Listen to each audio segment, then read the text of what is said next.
Hello and welcome back to HardReset.Info. In this video, I will show you how to fix your battery percentage not showing on Vivo X300. Let's begin!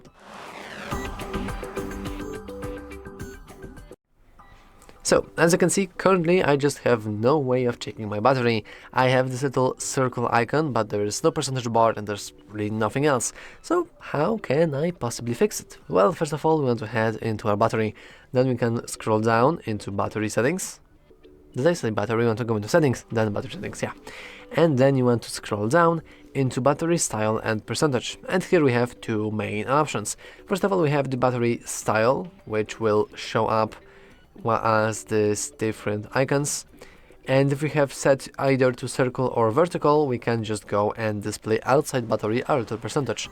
However, with horizontal, we also have third option of displaying it inside battery, just for this little smooth experience and display. And yeah, that's actually all for this video. If you found it useful, make sure to leave a like, subscribe, and as always, thanks for watching. See you next time!